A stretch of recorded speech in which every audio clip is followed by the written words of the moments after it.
of years ago, famous internet new atheist popularizer Matt Dillahunty made it clear that he thinks that sex workers should be put up on a pedestal no different than the military because they're providing an essential service.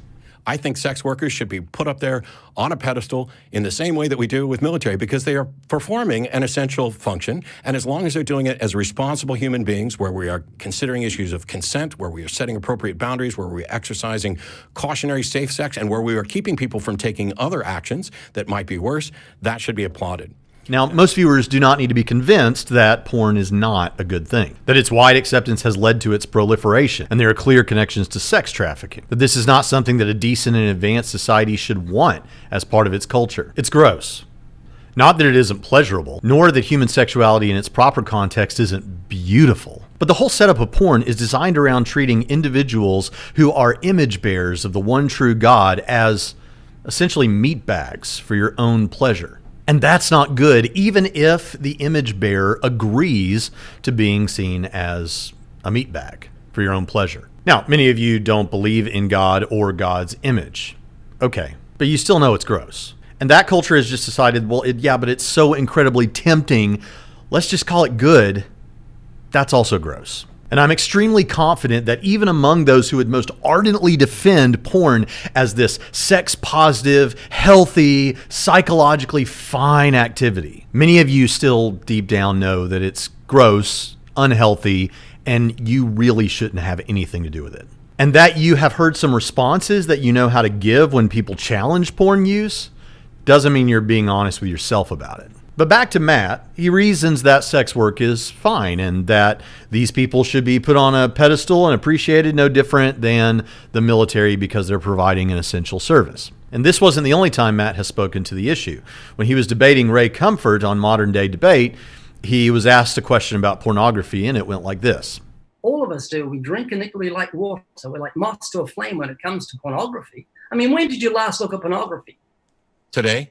Yeah. And so you're addicted to it like every male. I'm not addicted to it. There's no such thing as porn addiction, but I'm definitely not addicted to it. So Matt doesn't even see porn addiction as a real thing. Now we're going to get to Billie Eilish in just a moment, but before we do, I found this summary of the situation as well as the data on porn really helpful. Here's a clip from Pints with Aquinas. So we've got a large data set of what it does to people, especially men. Yep.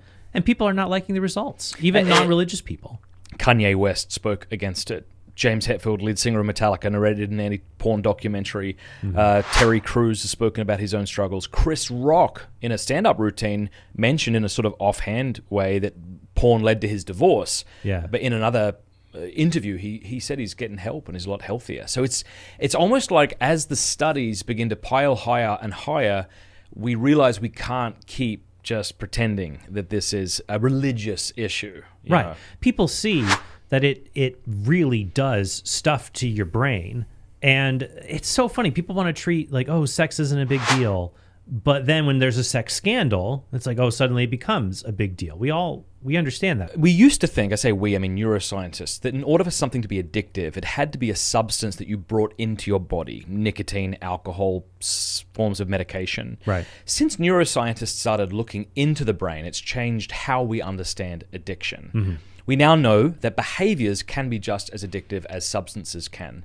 In the DSM-5, put out by the American Psychiatric Association, they recognize pathological gambling would come under the term addiction, heading addiction. Okay. Yeah, so I mean, we reckon nothing is ingested, nothing's injected, and yet we see, okay, this can be addictive.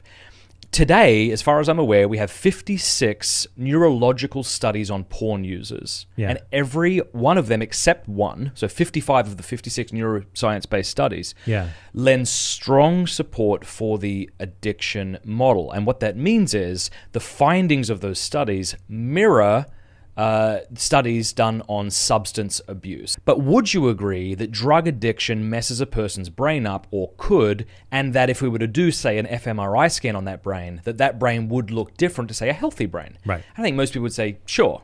even if I'm not really sure what that means or how to read a scan, I would say yes. Okay, so what we're saying here is these 55 neuroscience-based studies show the same thing or very similar things. Right, so it does, and in my book, The Porn Myth, I lay all this out. There are over 70 studies that show a correlation between porn use and sexual dissatisfaction. There are over 40 studies that show a correlation between porn use and sexual dysfunction, like premature ejaculation, erectile dysfunction.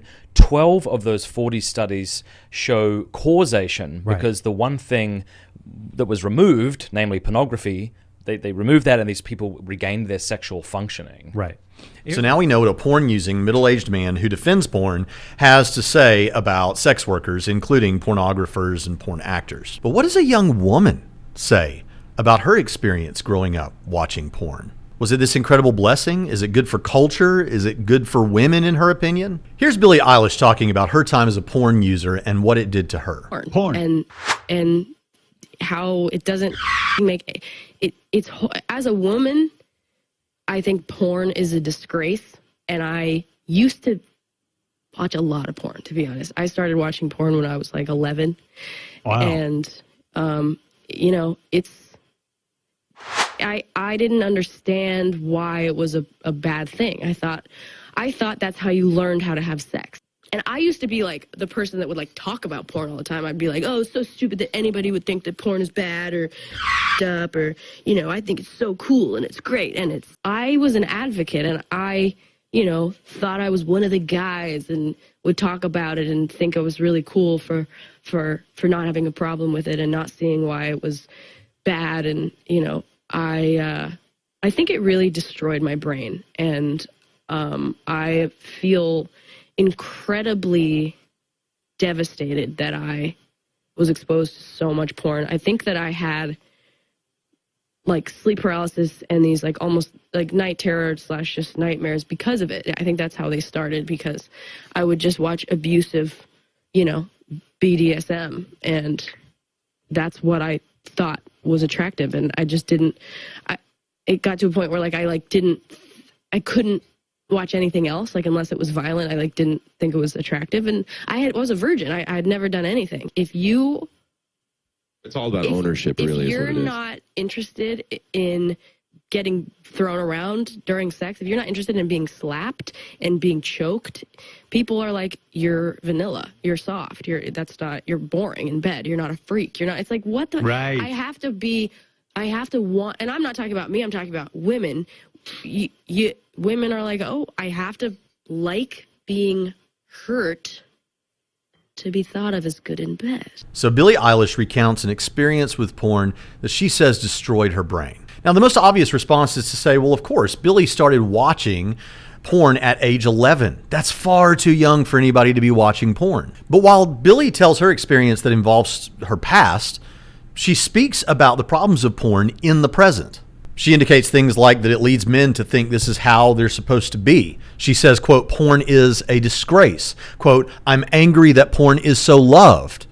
And she argues that it gives women the message that if you're not being slapped, thrown around, and hurt during sex, you're a bad lay. These comments all reflect how a young woman sees porn functioning among adults in the present. Now, whether you're listening to Billie Eilish or Matt Dillahunty or anyone else, not everything that some supposed thought leader says is this brilliant epiphany that you should take on board and change your life. Some things, like this, strike most people as absurd and dangerous because they are absurd and dangerous. Our culture is insane right now. What people are saying is insane. Some of you are completely sold on the safety of porn. Many of you, even some defending it, know that it's immature and gross. Can we stop?